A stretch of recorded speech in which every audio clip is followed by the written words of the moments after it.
Yo, what's up guys, Unicron the Destroyer here, and today we're going to be taking a look at Transformers Studio Series 117, or aka Bumblebee movie Bumblebee. This is a figure that I wouldn't say I was anticipating, but I was interested in it.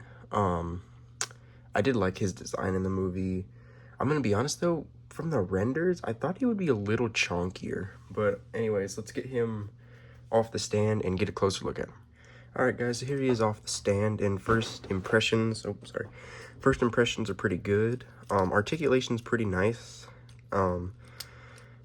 It's really good, but I mean, I think the biggest part for me is just the paint is, in my opinion, they did it really well.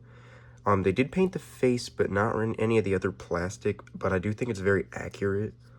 Backpack is a little chunky, but I mean, it's not terrible. Like, it folds away pretty nice. Doesn't come out too much.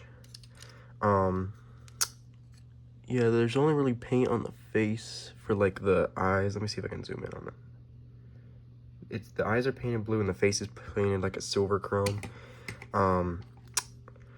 Yeah, articulation wise, his door wings are super articulated. Like, you can do them like wherever. They fold out, they fold in. You even fold them like kinda tucked away ish. Like, this is the best you can really do, but it like gets them out of the way enough. I really like that. I like to display him like out, like in the movie though. I actually need to watch the movie again. It's been a while.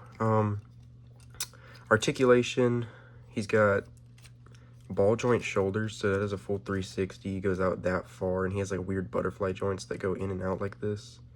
They don't really tab into anything though, which is weird.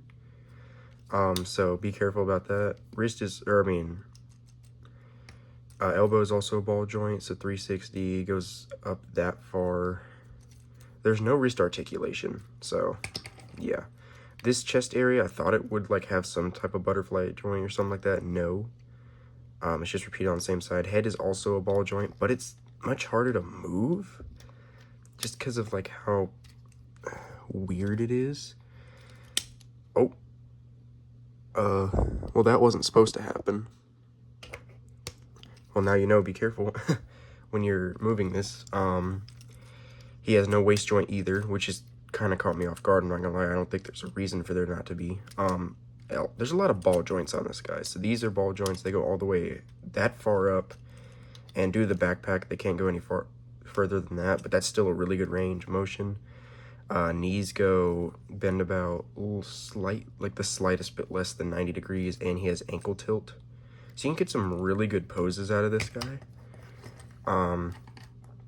He scales really well with the other figures, but we'll get to this figure scaling later. His accessories, he only comes with 2. He has his blaster and his like knife hand. Funny enough, the render on the back of the box is a mirrored look of him. So he's supposed to have his gun in this hand, or in the render, it has him holding his gun like, or he looks like this. So his blade is upside down from what I can tell, right? He's kind of posed like this in the render. But they mirrored it to where he's looking the other way. So I tried to do it the other way, but it didn't work. And you can tell by like the detail on his like ab chest area also that it's off. I threw the box away because I'm an idiot. I got this off eBay, by the way. So from what I can tell, it looks like it's supposed to go over his hand, but from all like the like in-hand pictures and stuff like that, I see people doing it like this, and I kind of prefer it like that. And then you can just put his blade on normally, and then that's how he looks. And I think I like that much more. It looks better in my opinion, I'm not gonna lie. But next up, let's get this guy, so that's his articulation and his accessories. Now let's take a look at his posing.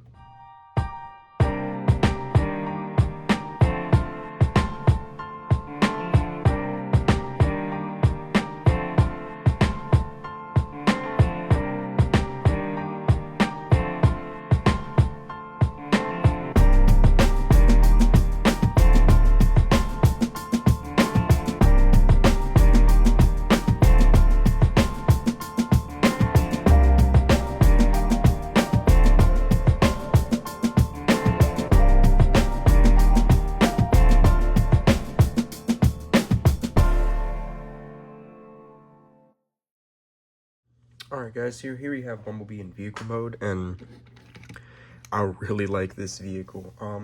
It all tabs together pretty nicely in the end. It's a little frustrating to fold everything out in place. And this is the first time I've technically seen it be accurate that the head is sticking out of the bottom. I do remember that scene from the movie. I just think this is a really cool vehicle mode. The wheels are pinned, so you can get some decent rolling out of the way. The arms do droop down a little bit, so it's kind of hard, but overall, it's not bad. The interior design in there is pretty impressive. I mean, there's not much, but I think they kind of made it so the knees, like when you fold them up, kind of form the seats, which I think is really cool. I mean, obviously there's gonna be kibble, but nothing too bad. The wheels are pinned, it's just kind of hard to get them to roll.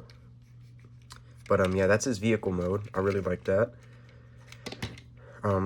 Here's it from all angles. It's just a really nice Beetle overall. So now let's get this guy back into robot mode and check out some size comparisons. Alright guys, now for some size comparisons, I got some like pretty big variation of figures. So first off, we'll start with another Bumblebee. We'll do the 07 anniversary Autobot 5-pack, 15th anniversary. He is slightly shorter. I think I still like prefer this one just because it has more paint, but that's because it's the 15th anniversary version, so it's got more chrome and stuff all over it. Transformation, I definitely prefer this one. I feel like this one's a little more sturdy. I would still suggest being careful with the wings. Yeah, he is a little shorter, but I mean, he's still really good price. If you can find this one though, I mean, I would always recommend the 07 figures because I just love that movie. But yeah, he's just a little shorter, so not too bad. Next up, we have Rise of the Beasts Optimus. This is like the reissue, not the Target exclusive one. He is pretty good size comparison. I know this is like technically a sequel movie, but I mean, they're still the same universe, so it works. I think they just have like a really good duality looking stuff. I'm gonna move the camera up a little bit so you guys can see it. He's like twice the size of B, but it's fine. I really like how they scale though, so yeah, that's pretty nice. And then next up we have Bumblebee movie Soundwave, who was supposed to be in the sequel for Bumblebee, but they didn't make that, so yes, once again, he's like half the size. Overall though, really nice look. So he's definitely like average, slightly shorter deluxe scale. And then last but certainly not least, we have concept art Bumblebee movie Megatron. My favorite figure of Bumblebee out of the Bumblebee movie. He's just absolutely dwarfs Bumblebee, so yeah, so there's the size comparisons. Thanks for checking out the video. Make sure to like and subscribe, and I will make sure to see you guys in the next one.